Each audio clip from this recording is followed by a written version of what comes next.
All right, back for another beer review, and today I'm going to be reviewing another Oktoberfest, and today's beer comes from Jack's Abbey Craft Lagers, and they are out of Framingham, Massachusetts, and this is their Copper Legend. So this is a Märzen-style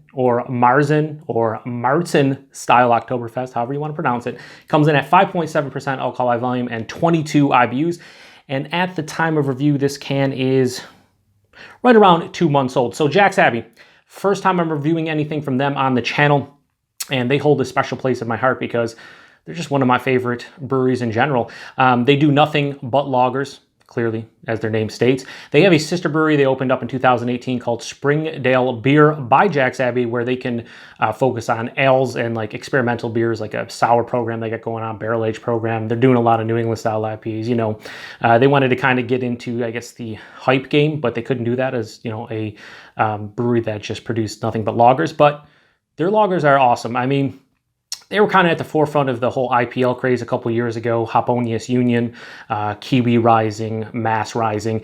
Their Framingham or Baltic Porter and all the variations, really cool. Their Framingham, or just the base Baltic Porter, is fantastic. So I really like what Jack's Abbey has been doing in the past 5 years since we first got distribution of them in my area.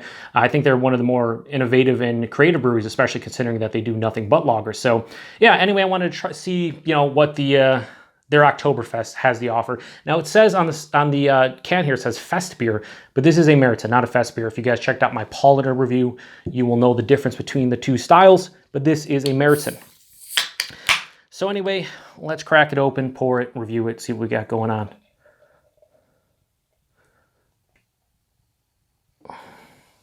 You know what though? I really don't know now. It said Märzen on Untappd, on Beer Advocate. Beer Advocate, pretty much I don't acknowledge the Fest beer, but Untappd does. This is a lot lighter than a regular Märzen. It's not like the Paulaner Wiesen, but yeah, it's a bit lighter. Has like this light copper color, or like a really deep golden color. Lots of carbonation, tons of carbonation bubbles, about a half finger of a bright white head.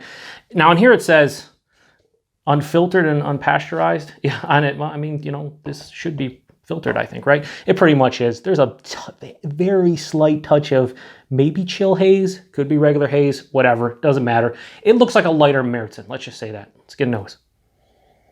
Yeah, now this has the Märzen nose to it. Really a ton of like caramel and toffee malt component here. Toasted bread, toasted malt, even like there's this herbaceous, almost not like piney, but kind of piney, kind of weird. Yeah, definitely herbaceous, maybe a little bit of an earthy note as well. Yeah, I mean, here's the thing about the style, and I've done this in most of the reviews. The noses aren't huge, and sitting here talking about the aroma is probably not a great idea. So let's get right into it, see what the taste has to offer. So cheers, or Prost. Ooh. That's pretty damn tasty.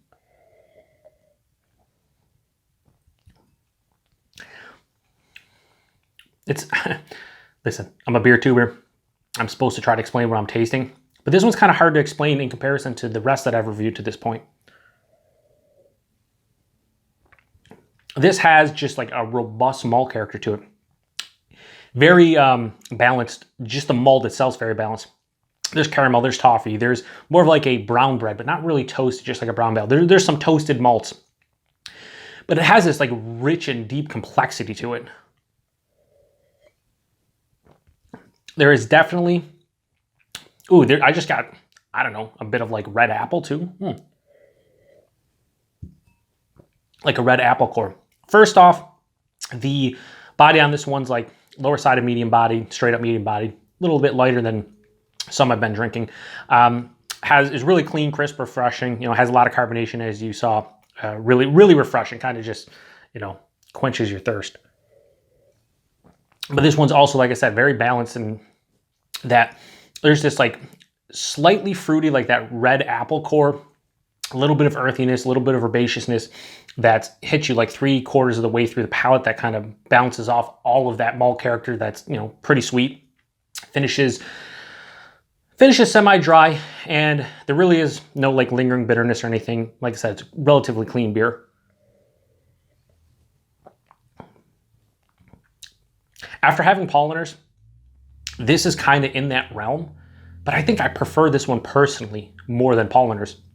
I think for me, this is probably like an American take on the style. I mean, they do lagers, you know, like I said, they do nothing but lagers, and they usually do them quite well, and usually to style. So maybe this is just a really damn tasty Märzen-style Oktoberfest. Maybe that's what it is. I hope it is. But aside from that, like personally, this is one of the better ones I've had so far. I'm trying to think of what I rated the rest of them in comparison. And that's one tough thing when you're doing like a series, or not really a series, but you know, reviewing a lot of the same styles. Like, how do you compare them in your mind? Can I remember them? Regardless, personal enjoyment, this gets a straight 4 out of 5. And you guys know that the style isn't one of my favorites. So a 4 out of 5 might be like a 4.5 for other people. Stylistically, this is close to polleners in my opinion. Like it's really damn tasty. I'd give this a 4.5 out of 5 for style. So Copper Legend from Jack's Abbey Craft Lagers, 4.5 out of 5 for style, 4 out of 5 for personal enjoyment. The Sierra Nevada one this year, I put this up there with that one, with the polliner. And I have a couple more left to go. The Great Lakes and Iyinger. So yeah, this is tasty. If you guys get Jack's Abbey in your neck of the woods, very carbonated, I highly recommend checking this one out. A lot of people told me that this was one of their favorite Oktoberfest, and I'm like, all right, we'll see.